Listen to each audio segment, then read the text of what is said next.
それでは続いて、あらゆる繊維に対応することのできる空気を使って横糸を通す食器をご紹介いたします。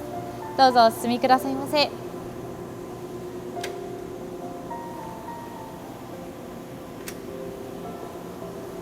どうぞこちらへお進みくださいませ。こ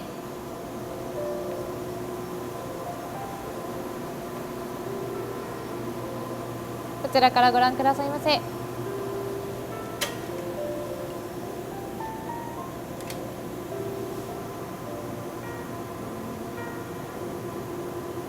こちらは圧縮した空気で横糸を通すエアジェット食器でございます。こちらの食器の上にはジャカードと呼ばれる柄を織り上げるための装置が取り付けられています。このジャカード装置から黄色のハーネスと呼ばれる部品を通し、白黒2色の縦糸約8000本を一本一本上下に動かしています。縦糸を一本一本動かすことで複雑な柄を織り上げることができます。そしてこの縦糸一本一本には G 型自動食器でもご覧いただきましたドロッパー装置が取り付けられています。それではこちらは食器の後ろ側でございますので、続いて食器の正面で柄を織り上げる様子をご紹介いたします。どうぞお進みくださいませ。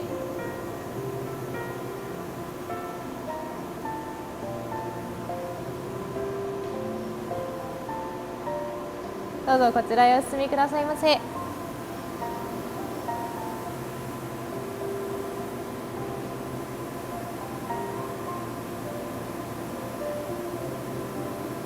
ただいまの実演ではこのように6色の横糸を1分間に約550本通しております。横糸と縦糸の組み合わせをコンピューターで制御し、カラー写真を取り込み、このようにタペストリーを織り上げております。それでは運転いたします。こちらも大きな音がいたしますのでご了承くださいませ。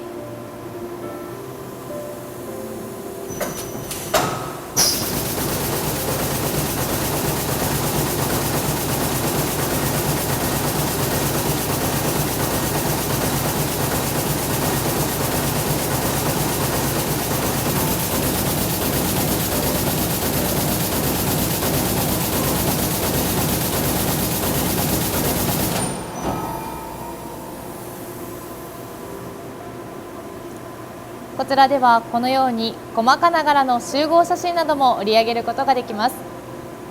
空気を使用して横糸を通しておりますので、天然繊維や合成繊維などあらゆる繊維に対応することができます。このようなタペストリーの他にも車のシートやエアバッグ、ネクタイなどさまざまな生地を織り上げることができます。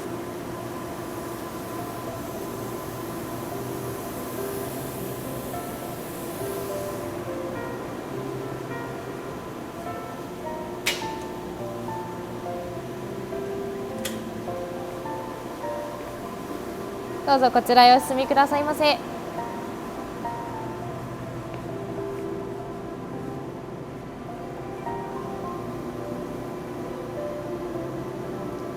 こちらまで繊維機械館では糸を紡ぐ技術や布を織る技術の変遷についてご紹介いたしました。